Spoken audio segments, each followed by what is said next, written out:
Bonjour les étudiants, aujourd'hui nous passons avec vous le thème les fêtes en Ouzbékistan. Vous savez très bien, en Ouzbékistan il y a beaucoup de fêtes. Par exemple, le 21 mars c'est Nowruz, avec le début du printemps, les Ouzbeks fêtent Nowruz. Autrement dit, le nouvel an, symbole universel de renaissance. Nowruz coïncide avec l'équinoxe du 21 mars et signe le début de la nouvelle année. Euh, la nature tout à fait automatiquement se réveillait le jour d'équinoxe de printemps quand le jour est égal à la nuit et avec chaque révolution il gagne quelques minutes sur son compte. Le jour d'équinoxe de printemps est un jour où l'hiver touche à sa fin, le nouveau soleil se naît et la terre se réveille. Ce n'est pas au hasard que l'on célèbre le jour de la terre le 21 mars. C'est le jour de nouvelle chaleur et nouvelle lumière, triomphe de la vie sur la ténèbre, le jour où le rythme biologique de la planète change et commence la rénovation de la nature. Il est logique que le jour d'équinoxe de printemps, d'après le calendrier du soleil, fut agréé par plusieurs cultures du monde pour célébrer la fête du soleil, de la chaleur, lumière et renouvellement. Les peuples iraniens et turcophones, y compris les Ouzbeks, malgré la domination de l'islam, réussirent à conserver leur fête pré-islamique du printemps et nouvel an Nowruz du persan, le nouveau jour. Les racines de la fête de Nowruz vont jusqu'à l'époque plébéienne de l'humanité quand les paysans commençaient à adorer le soleil. Le statut de la fête religieuse, on peut constater que dans les années de 688 et 330 avant Jésus-Christ, de nos jours, Nowruz est fêté largement comme le début du Nouvel An et comme une grande fête publique en Ouzbékistan, ainsi que dans le plus de 20 pays du monde. Dans la tradition célébration de Nowruz ont changé pratiquement durant toute son histoire, de plusieurs siècles. On se prépare minutieusement à la fête bien avant. On organise le nettoyage général des maisons, cours et rues. On lave obligatoirement tous les vêtements disponibles dans la maison, on acquitte les dettes, toutes les affaires de préparation, cuisinage des plats, de fêtes, nettoyage de l'habitat et décoration des maisons, de branchettes vertes et fleurissantes des arbres sont achevés à la veille de la fête, avant le lever du soleil. Le plus important du jour de la fête est le premier jour, le 21 mars, ce jour-ci, il est d'habitude de couvrir la table de fête, à offrir à toutes les connaissances, voisins et passants, les plats du Nouvel An. Les principaux dons sont khalis, sumalak. Ils ne sont pas préparés qu'une seule fois par an en horreur du Nowruz. Le khalis est préparé de 4 variétés de céréales en ajoutant de la viande coupée. Tous les ingrédients étaient variétés de céréales en ajoutant beaucoup de choses, de la farine et du sucre. On commence à cuire ces plats compliqués à la veille de la fête. Toutes les femmes de la grande famille se groupent autour de grands chaudrons et toute la nuit, à tour de rôle, remue le plat afin de lui empêcher de se brûler vu qu'il soit préparé au feu du bois. Souvent, on met au fond du chaudron une poignée de petits cailloux afin d'assurer l'homogénéité de la masse et éviter de la brûlure du pas le rituel. Celui qui va trouver un caillou de chance dans son plat sera sûrement accompagné de réussite au cours de tout le nouvel an, dit la légende. Comme le processus à côté de feu est long et demande beaucoup d'efforts physiques, il est accompagné de musique, chant, danse, commençant ainsi accueil joyeux de nouvel jour. Et au matin, chaque participant amènera chez elle sa part du plat servi du chaudron commun. Encore, à l'honneur de Nowruz, la table de fête est ornée de pâles et produits symbolisant la renaissance et la nouvelle vie.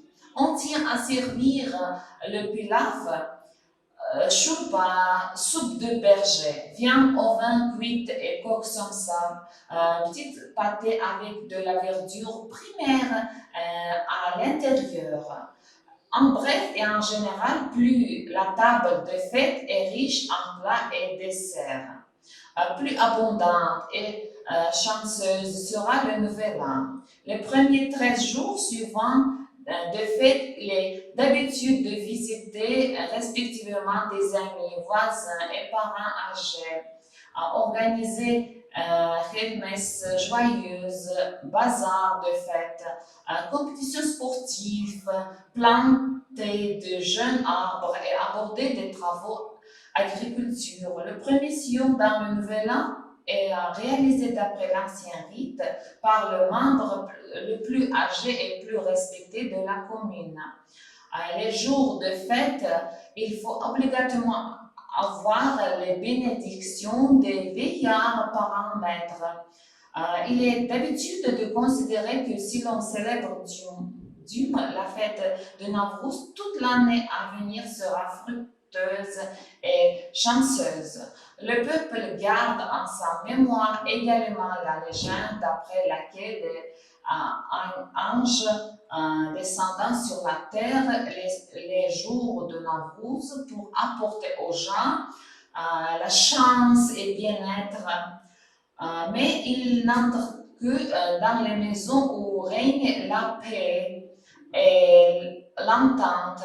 Il se peut que ceci soit la raison pour le pardon réciproque des dettes encore oubliées, l'animosité et rancune. La légende populaire dit qu'il est très important qu'il sera ton premier hôte. Le premier jour de Nouvel An, on attend sûrement quelqu'un honnête et généreux puisqu'il apporte de bonnes nouvelles et de la chance. Et il n'est pas définitivement clair, soit sur l'influence de Nowruz, soit le soleil entre enfants et ses droits.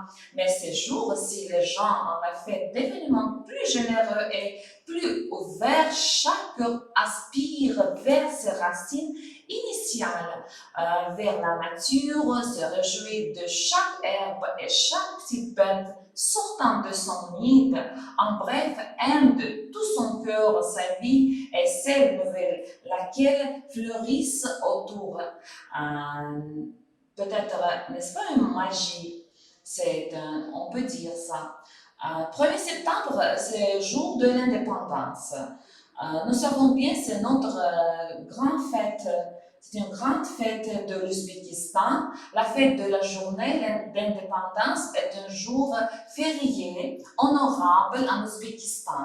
L'indépendance du pays a été largement célébrée le 1er septembre en 1991 et depuis c'est la fête nationale ouzbèque.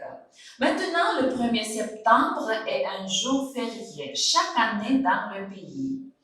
L'indépendance de l'État de l'Ouzbékistan a été proclamée 31 août 1991 à Tachkent dans la 7e session extraordinaire du Conseil suprême de la République.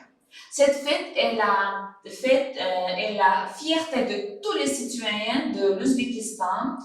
Dans chaque ville, village et mahalla, tout l'indépendamment de la nation ou de religion, du couleur de peau célèbre activement cette fête. Dans les parcs, on peut regarder les sorties folkloriques et encore les concerts publics avec la danse et le chant. Voilà, vous pouvez voir dans les photos aussi quelques situations, c'est une partie de. Nous pouvons voir comment on fête cette fête. Encore, 14 janvier, c'est Journée nationale des défenseurs de la patrie. Cette fête aussi, on célèbre comme une fête militaire, on peut dire. Nous célébrons cette fête très à haute organisation. Nous pouvons faire ça encore. Cette journée est dédiée à la création de ses propres forces armées de l'Ouzbékistan. Ce jour n'est pas un jour férié dans le pays. Le 14 janvier 1992, le Parlement ouzbek, jour férié dans le pays, le 14 janvier 1992, déplaçait toutes les unités et formations, les écoles militaires et d'autres unités militaires stationnées dans le pays sous la juridiction de la République d'Ouzbékistan. Ce fut le début de la création de leur propre force armée le 29 décembre de cette année, le 14 janvier du 1992. 13 a été annoncé en Ouzbékistan comme la journée des défenseurs de la patrie. Traditionnellement, en ce jour, l'hymne national de la République d'Ouzbékistan est chanté sur la place principale, place d'indépendance, à l'accompagnement d'un orchestre militaire marchant solennellement sur place. Le commandant suprême des forces armées félicite aussi tous les défenseurs de la patrie. Le 8 mars, Journée internationale des femmes. En Ouzbékistan, comme dans nombreux autres pays à travers le monde, on célèbre le 8 mars. Journée internationale des femmes, le 8 mars, est un jour férié dans le pays. C'est la célébration de la féminité et de tendresse. Ce jour-là, les hommes disent des mots aimables à leur grand-mère, mère, épouse, fille, amis. Ils leur donnent des fleurs et des cadeaux.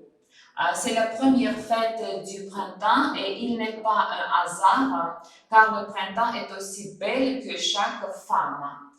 Le 1er octobre, c'est Journée des enseignants. C'est notre fête aussi, nous savons très bien. C'est une très belle fête de l'Ouzbékistan. Depuis 1997, les Ouzbeks célèbrent la fête de la journée des enseignants. En Ouzbékistan, comme dans d'autres pays, les enseignants sont profondément respectés. Ce jour-là, tous les écoliers et leurs étudiants offrent leurs fleurs et les cadeaux à leurs professeurs pour exprimer leur gratitude pour leur travail, acharner leur aide et leur effort. Les enseignants sont nos deuxièmes parents, ils nous donnent la connaissance dont nous avons besoin toujours et partout, ils forment notre identité. Encore le 8 décembre, c'est journée de la Constitution. La Constitution est la foi fondamentale de l'État. Le 8 décembre 1992, lors de la 11e session du Conseil suprême de la République d'Ouzbékistan, a été adoptée à l'unanimité la foi fondamentale du pays, la Constitution de la République d'Ouzbékistan. Aussi, à ce jour, le président de l'Ouzbékistan, Islam Karimov, a signé une loi sur l'adoption de la Constitution de la République d'Ouzbékistan, sur l'ordre d'entrée en vigueur de la Constitution de la République d'Ouzbékistan sur la date de déclaration de l'adoption de la Constitution, une fête nationale. La Constitution de la République d'Ouzbékistan se compose de 6 sections, 26 chapitres et 128 articles. Le jour de la Constitution est un jour férié. Ce jour-là, dans tous les pays, on organise de nombreuses manifestations en horreur de la Constitution.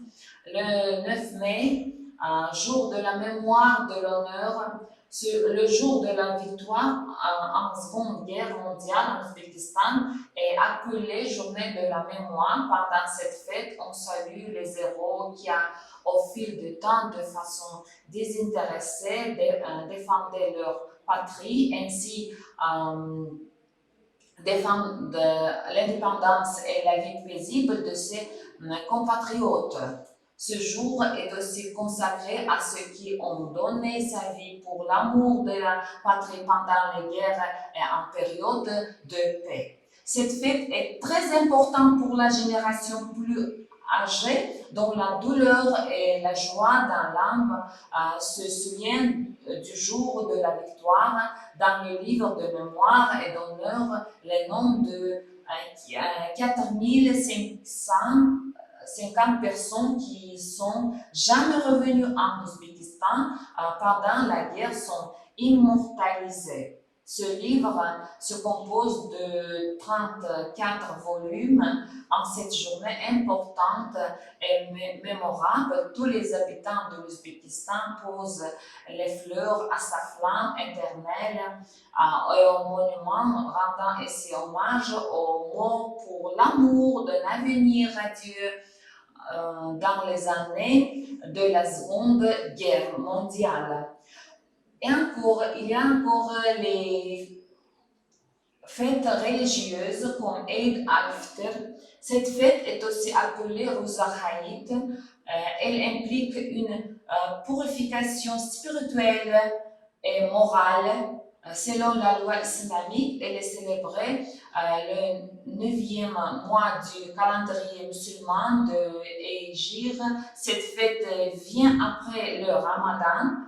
Cette cérémonie religieuse peut durer pendant 30 jours, dans lequel l'homme est spirituel nettoyé du lever au coucher du soleil. Tous ceux qui jeûnent ne peuvent pas boire, manger, se permettre de mauvaises pensées, et ils doivent être respectueux et traiter les autres avec bonté.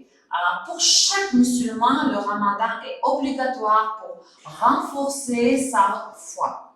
Les personnes malades, les enfants, les voyageurs sont une exception. Le dernier jour du ramadan commence la fête d'Eid al-Fitr et ça dure 3 jours. Mais juste le premier jour est annoncé le jour férié en Ouzbékistan. Et encore, il y a une fête religieuse comme Qurban Eid al-Adha. Ceci est considéré comme la plus grande fête musulmane. C'est la fête de sacrifice pour le Dieu. L'origine de la fête est associée avec la prophète Ibrahim qui voulait sacrifier son fils pour Allah, lui prouvant ainsi sa foi, mais il a été arrêté par Allah et a été ordonné de sacrifier des animaux, par exemple moutons, chameaux, etc. Et maintenant, tous les musulmans sacrifient des animaux pour cette fête. Qurban Eid dure 3 jours. Pour les musulmans célèbrent cette fête en famille. En plus, les gens doivent visiter les malades et nécessiteux et aller rendre visite à leurs parents. Il est à noter que le premier jour de la fête est déclaré en Ouzbékistan comme un jour férié. Et encore, c'est ce que nous avons parlé pour vous de nos fêtes en Ouzbékistan. Vous pouvez apprendre bien les fêtes et vous devez écrire un petit résumé sur ces fêtes. Comment vous célébrez ces fêtes, comment vous célébrez ces fêtes, vous écrivez, ce sera comme un devoir à la maison.